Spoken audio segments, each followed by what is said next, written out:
before you make any relationship, any kind, you must establish this. In how many ways can I contribute to the other person? If this is the only goal,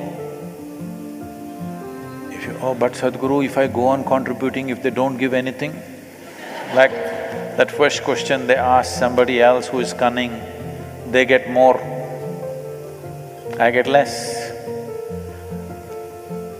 then you don't have a relationship. You have taken marketplace into your home.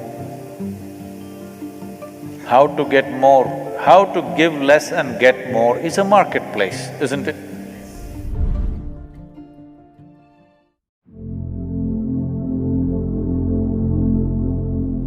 This is an opportunity. Somebody is opening up a spiritual dimension for you, really. Somebody is making you realize how fragile all these things are. They can cheat you, they can run away, they can divorce you, or they can fall dead, isn't it? The important thing is you denied something. How he did it is not the problem. You can be denied only because you are in a certain illusory state of believing that this is half a life and it needs another half from somewhere. No, this is a complete life. If you blossom as a complete life, you will see relationships will be of a completely different nature. Stop using this word, somebody cheated me. Just say somebody is pushing you towards ultimate reality from an illusory state. We must thank that person.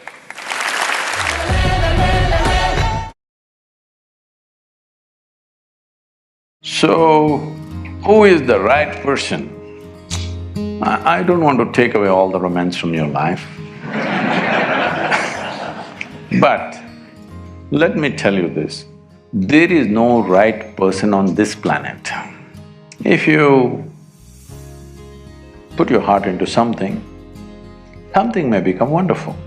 Is it the right thing? There's no right thing. Nobody ever found the right person anywhere, okay? If you get into that kind of unrealistic mindset, I have found the right person, oh, you will be soon disappointed. And instead of saying, is this the right person?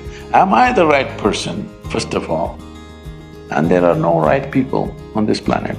If you understand, you have your nonsense, they have their nonsense. We can adjust nonsense. Go on.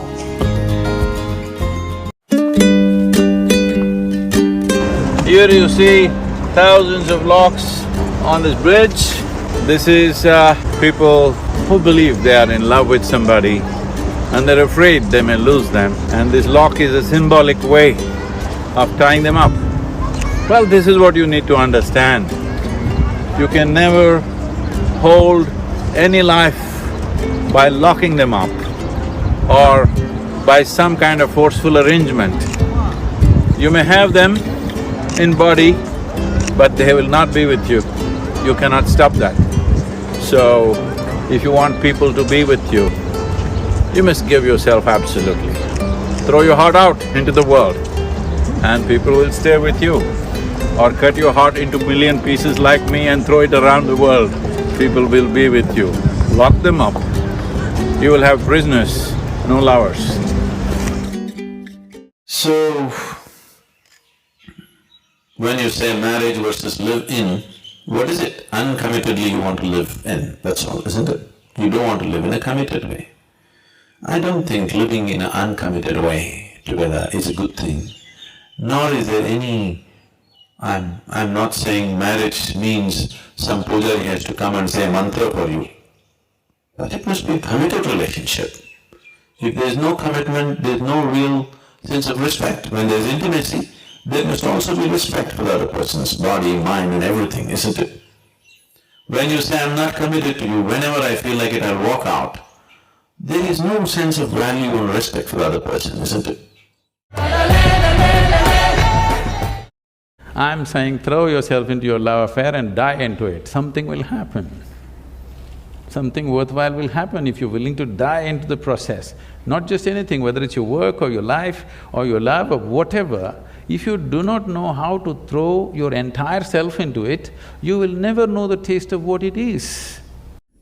No relationship is absolute. It's always malleable. You have to conduct it well on a daily basis. Relationships are like flower beds in your home. Every day you have to water it, every day you have to care for it, you have to protect it, otherwise it'll get run over. So there is no such thing as an absolute relationship. If you take any relationship for granted, well, you may have to pay a very painful price. Make sure you tend to every relationship that you hold in your life with utmost care and love. We must hold love in our hearts. There is no need to export it to heaven. We do not know whether it's meaningful there or not, but here, you being in love, being a heart full of love, will make you into a beautiful human being. The best in you will come out when you're loving. Your intelligence, the unfolding of your genius, your competence, and the goodness of being human will naturally flow out of you effortlessly when you have become love. So love is not something that you do, love is something that you become. So, before you make any relationship, any kind, you must establish this. In how many ways can I contribute to the other person? If this is the only goal, but Sadhguru, if I go on contributing, if they don't give anything, then you don't have a relationship. You have taken marketplace into your home. How to give less and get more is a marketplace, isn't it? If you want a genuine relationship, it must be how you can pour yourself out, and doesn't matter, because it's in giving there is fulfillment, not in taking.